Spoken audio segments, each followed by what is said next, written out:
So I went to Capitol Hill, and there I worked for a member of the Financial Services Committee, had the opportunity to work on a lot of these policy issues, and I learned about Bitcoin. And from the moment that I learned about this alternative currency that was not built or controlled by a government or a central bank or a group of people, as someone working in economic policy, that was just a fascinating concept.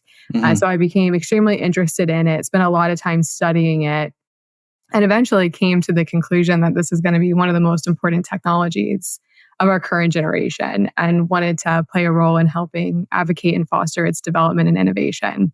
So we started the Chamber in 2014 to do just that. And it's been quite the journey. And we still have a lot of work to do to make this technology available to the people of the world.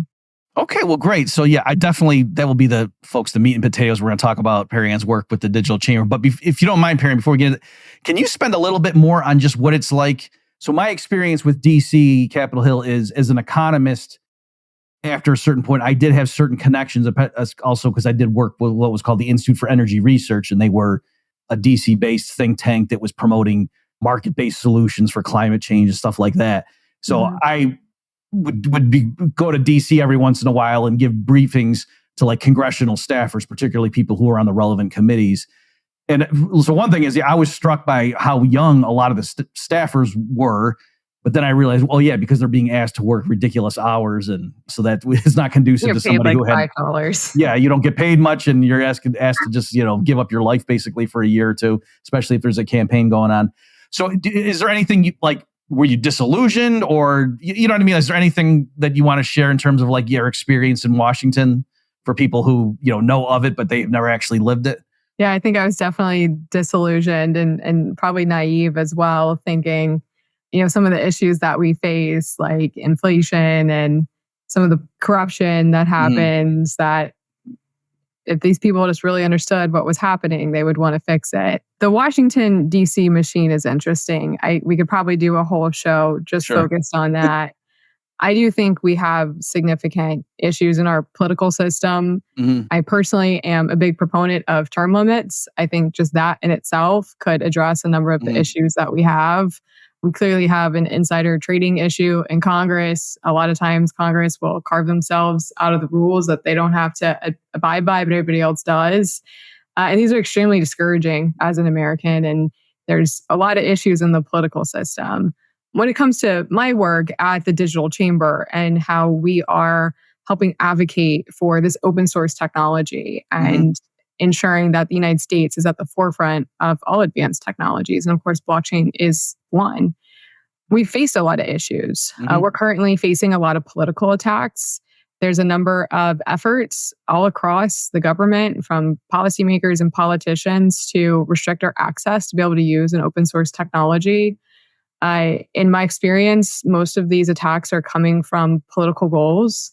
They're not coming from a place of logic or reason. Politics often lacks logic and reason.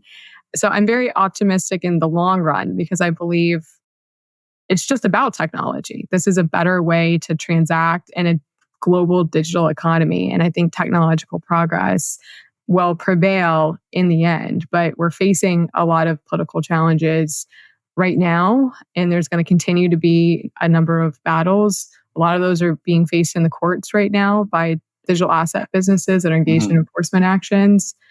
But the legal system and the political system is absolutely being used to stifle the growth of this ecosystem. And that's a big part of what my team is focused on, is helping navigate the industry through those battles. So speaking of that, maybe before we get into some of the content, I mean, do you just want to give a sense of the website's digitalchamber.org, folks. You want to go, and you've got a decent, it's not like you and one other person. I mean, it's a decent sized team you got there. So you maybe just want to speak a bit about how do you recruit people? How did you, for one thing too, how did you decide the best way I can contribute to this and do my part is to form this new entity? Like, that's kind of a bold move. Do you maybe just want to spend a minute on like this? It was a bold move. And also, I was young, female, working in, the old boys club of Washington, D.C. I mean, I'm thinking, I don't want to say, because I don't want to patronize you, but yeah, I was like, that is kind of anyway, do you want to speak to any of that? That itself is, has been an uphill battle, but I thought the idea of even starting a trade association for Bitcoin and cryptocurrency would be controversial. You have to remember the industry 10 years ago was extremely different than what it looked like today. It was just a very, very small community of a lot of cypherpunks and the libertarian community. And, a lot of the messages you saw in the forums were very much people who really don't care to engage with government. So the message I was preaching is that, look, this is a disruptive technology. Policymakers and regulators are going to have a lot of issues to have to deal with, reckon with. How are different types of legal regimes going to apply to this new asset class, this new technology? It's very different than the current system. If you just try to apply existing laws built for banks to the blockchain, you're going to have a lot of problems. How do we figure those out? And felt very strongly that the industry needed to have professionals on the ground in Washington to be that resource to public policymakers to help figure out what do those legal frameworks look like? How do you regulate an open source ledger? How do you apply things like anti-money laundering in a permissionless environment without stifling and jeopardizing the integrity of the technology itself?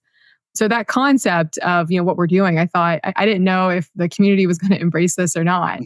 But we've gotten a lot of support from the industry. We're the largest trade association in the world representing digital asset businesses. We represent about 200 different companies today. And the issue of policy and regulation and compliance is front and center for every single digital asset business in the world. All these companies know we've got to figure out how to do compliance in a digital way that's commensurate with how blockchains work. It's one of the biggest questions for our ecosystem. And that's where we're at the forefront. And a big part of our job is building that bridge between industry and government. Those two communities previously may have had challenges working together. So having a neutral party sit in the middle. Of course, we don't produce any products. We don't compete with any companies in this space. So we're a neutral third party that can bring industry together, have those conversations with government, serve as that resource to government. And it's a huge need. And it's kept us gainfully employed at the chamber. And I hope at some point our job's not needed anymore. Yeah, right. I hope at some point this technology becomes mainstream and we've got legal frameworks that work globally and people can have access to this technology and it works. But we still have a long way to go before we achieve that. I don't know if you remember this, Perianne, or maybe like you've said so many iterations, you're not going to know which occasion I mean. But years ago, I remember when like I said, I knew of you because you were into the space before I was. But then, I started going to like the Texas Bitcoin conference and I would see you there.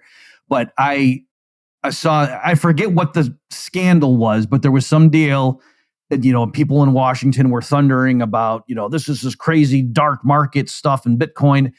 And you were making the point that, well, no, I mean, there's a sense in which this is a public ledger that's immutable. So if you're some criminal, like you don't want to be conducting your transactions on this thing. You know what I mean? So it was like you were kind of flipping the narrative of, because you're right, a lot of the original cypherpunk people getting into Bitcoin, they were calling it anonymous. And you were saying, no, it's pseudonymous. It's not, anyway. So it was just interesting that like I saw that I was like, oh, what she's doing, she's trying to make factual statements and to get people to communicate with each other. Because even a lot of the proponents of Bitcoin, they were saying false things about it, thinking they were showing how cool it was when it was like, no, I mean, for one thing, it's not accurate to say it's anonymous, but also you're kind of giving stuff on a silver platter to people who are going to want to crack down on this. There's a lot of misinformation and disinformation about this technology.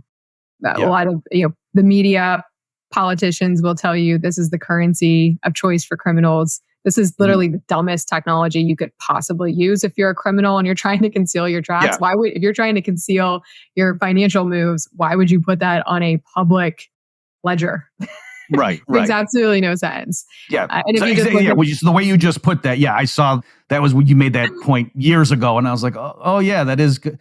Because I had felt hoodwinked, because when I was first getting into it as an economist, some of the proponents were people that were very skeptical of government regulation. And so they were selling it as, there's this secret thing and they were calling it anonymous. And then you were making it, and I realized on my own that, this isn't anonymous. What are you talking about? So, okay. So